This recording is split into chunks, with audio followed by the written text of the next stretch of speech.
Bonjour, aujourd'hui on se retrouve pour un cours de géométrie, en particulier un cours sur la trigonométrie.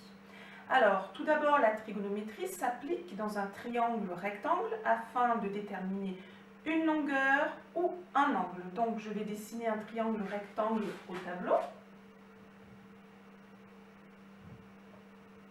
Donc, le triangle rectangle ABC avec l'angle droit qui est connu. Alors, dans cette vidéo, je vais vous expliquer ce qu'est le cosinus d'un angle. Donc, tout d'abord, on va choisir un angle. Donc, on va prendre l'angle C. Alors, on va définir ce qu'est l'hypoténuse de ce triangle par rapport à cet angle aussi, le côté adjacent et le côté opposé. Alors, l'hypoténuse, c'est le côté le plus long et c'est aussi le côté qui est opposé à l'angle droit. Donc, c'est le côté ici qui est opposé à l'angle droit. Ici, c'est donc l'hypoténuse. On a l'angle C, on va déterminer ce qu'est le côté adjacent. Donc le côté adjacent, c'est le côté qui est à côté de l'angle. Donc c'est celui qui est collé à l'angle. Là, c'est le côté adjacent.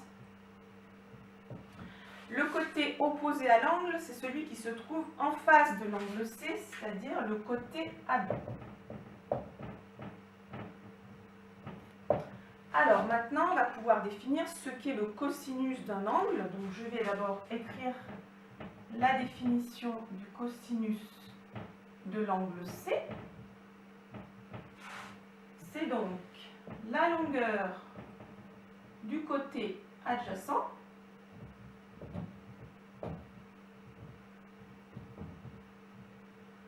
sur la longueur de l'hypoténuse. Voilà, ça c'est une définition à savoir par cœur. On verra plus tard en moyen mnémotechnique. Alors, j'écris cette fois-ci avec les lettres. Longueur du côté adjacent. Le côté adjacent, c'est le côté AC. L'hypoténuse, c'est le côté BC. Voilà, donc j'ai déterminé le cosinus d'un angle. Alors, dans un exercice, soit on vous donne la valeur d'un angle et un côté, il faudra trouver l'autre. Soit on vous donne les mesures de deux côtés et il faudra déterminer la valeur de l'angle. Alors, je vous propose de faire d'abord un exemple sous forme d'exercice pour comprendre comment appliquer ce cosinus. Alors, voici l'exemple 1. Donc, j'ai un triangle rectangle avec donc AC, la longueur AC qui vaut 4 cm, l'angle C qui vaut 30 degrés. Et je cherche donc la longueur BC. Donc on va d'abord définir ce qu'est l'hypoténuse, le côté adjacent, les côtés opposés à l'angle C. Alors l'hypoténuse, c'est le côté qui est en face de l'angle droit, donc c'est ce côté-là. Le côté adjacent, c'est le côté qui est à côté de l'angle, donc c'est AC. Et le côté opposé, c'est celui qui est en face de l'angle, c'est-à-dire AB. Alors, donc, je vais écrire la définition du cosinus de l'angle C, comme on l'a vu précédemment. Alors, le cosinus de l'angle C, c'est donc le côté adjacent, c'est-à-dire AC, divisé par la longueur de l'hypoténuse, c'est-à-dire BC. Ensuite, je remplace par les valeurs que je connais qui sont dans l'énoncé. Alors, le cosinus, l'angle, on le remplace par 30 degrés. AC, on connaît sa valeur, c'est 4. Et BC, la valeur que l'on cherche, qui est inconnue.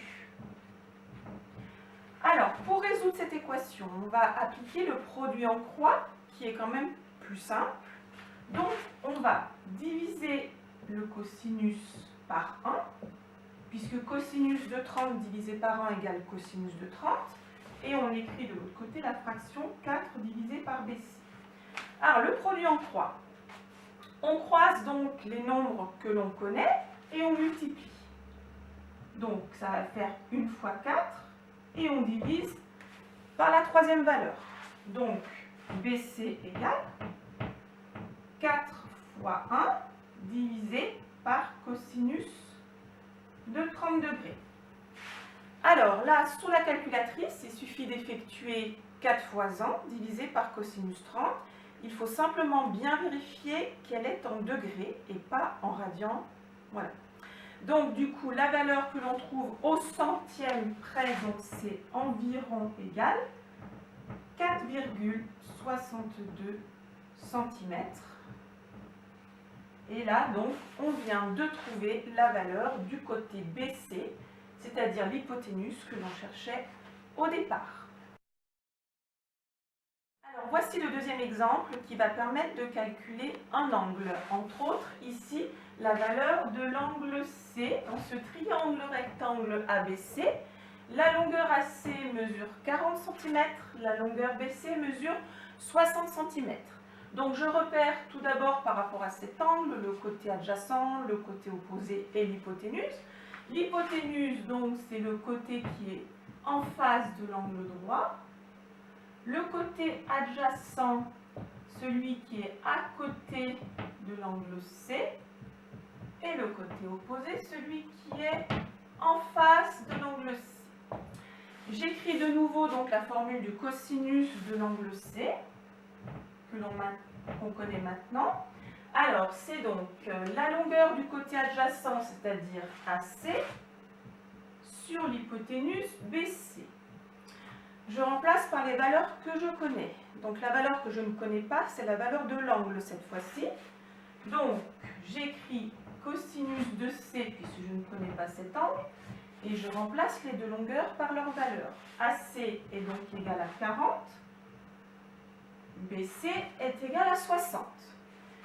Alors, cette fois-ci, pour trouver l'angle sur la calculatrice, on ne va pas taper cos de l'angle, puisqu'on n'a pas la valeur, mais soit arc cos, soit cos moins 1. Tout dépend de la calculatrice que l'on utilise.